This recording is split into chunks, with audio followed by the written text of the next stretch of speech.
manpower staff that you have, the system becomes inefficient and costly. We have looked at this, examined this, and even disagreed with IMF. Here is a recommendation from IMF. IMF is not a specialist in supervision. The Central Bank of the Gambia had its annual activity report and financial statement for the year 2011 adopted by deputies, but recommendations were made for more fruitful results from the bank's operations and in anticipation for improved compliance level with the public procurement regulations of the Gambia. For GRTS News, I am Ajami Sise.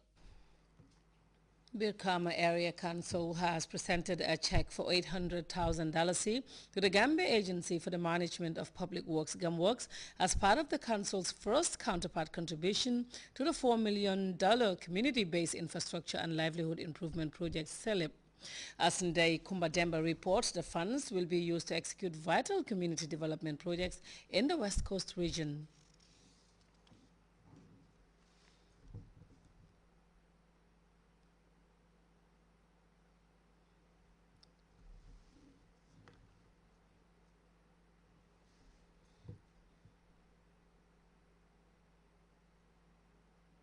Development projects in the region. Today's ceremony truly manifests the commitment of the Council to plow the revenue generated from the public in the form of basic amenities and services to the communities in the region. This amount, being the first counterpart contribution, which we are about to pay to CELIP today, will fund the implementation of identified priority projects for communities in the region. CEO Kinte further revealed the communities that would be benefiting from the project include the road linking Sukuta and Mariamakunda, as well as Welingara-Sukuta Road.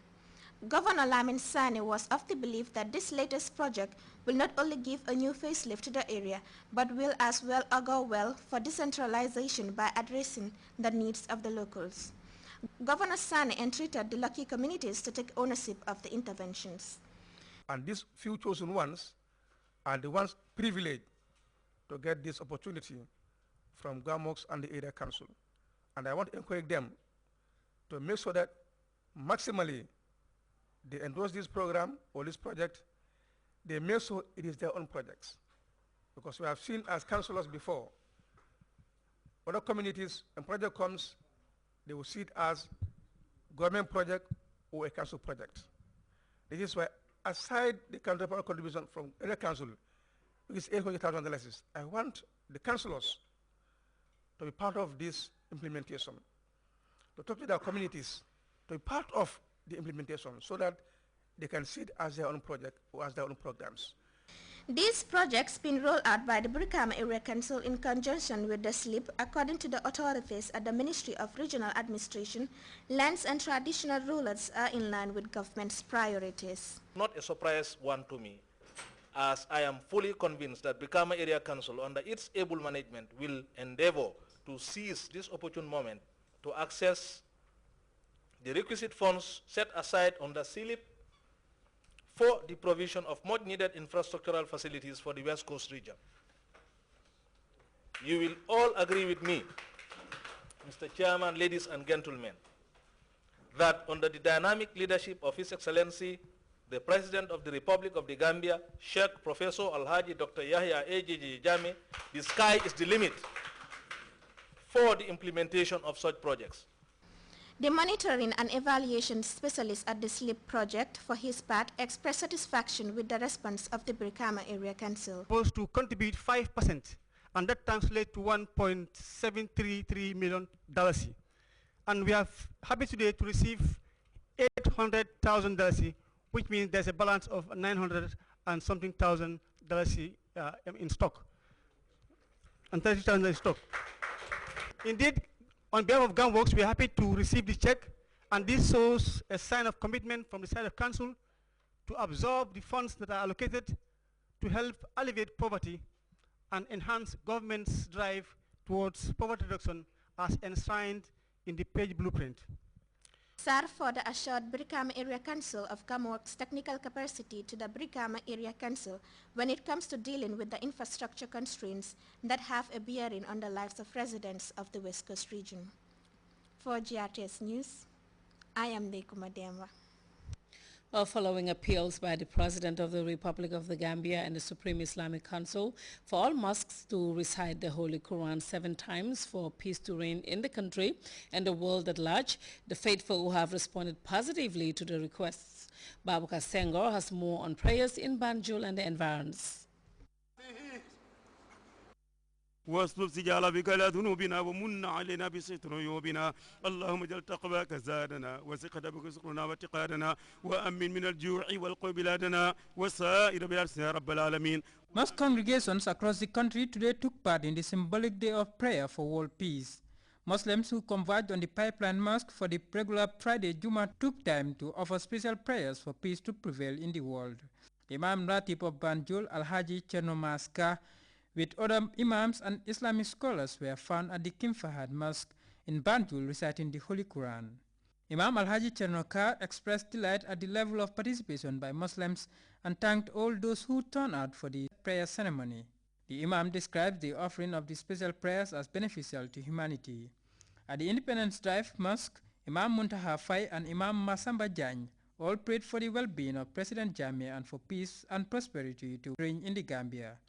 It has been a day of prayers designed to help in the promotion of peace and stability in the Gambia and beyond. For GRTS News, this is Babukar Senghor. The Gambia Armed Forces, in conjunction with the Gambia Legion, will conduct a Remembrance Day parade on Sunday, the 11th of November 2012 at 8 a.m. at the 22nd July Square in Banjul.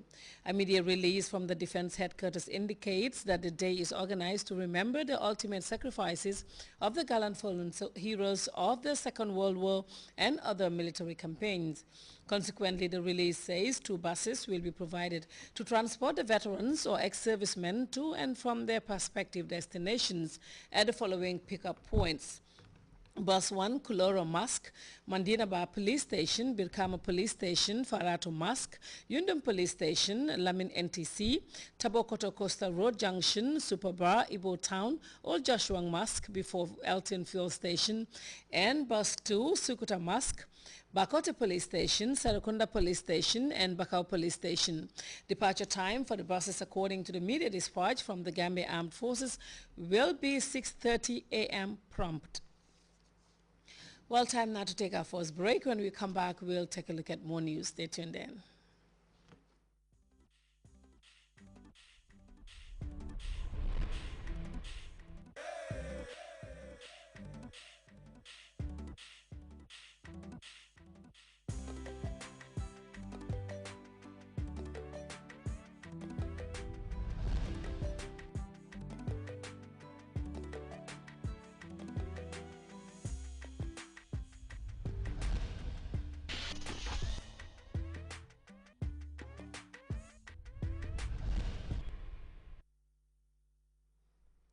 Welcome back. The United States has accused Iran of firing at an unarmed American drone said to be on a routine surveillance in international waters. This latest confrontation threatens efforts to defuse tension over Iran's nuclear program. And the United Nations envoy to the Sahel has said that military intervention in northern Mali should be considered as the last resort. This as he held talks with Algerian President Abdelaziz Bouteflika. We have details of this and other stories in this World News Roundup. The United States has accused Iran of firing on an American Predator drone that was in international waters. American authorities insist that the drone was unarmed and doing routine surveillance. The Pentagon said Iranian fighter jets fired on the drone on November 1st, but did not hit it. The confrontation threatens to disrupt diplomatic efforts to diffuse tension between the countries over Iran's nuclear program. The UN Special Envoy for the Sahel, Romano Prodi, said that there was still a chance for a peaceful solution to the crisis in Mali, and that if there must be a military intervention, it would be a last resort. His comments came after talks with Algerian President Abdelaziz Bouteflika. Their talks came as West African heads of state prepared for a meeting on Sunday in Abuja to adopt a plan for military intervention to retake northern Mali, which is held by Islamist groups.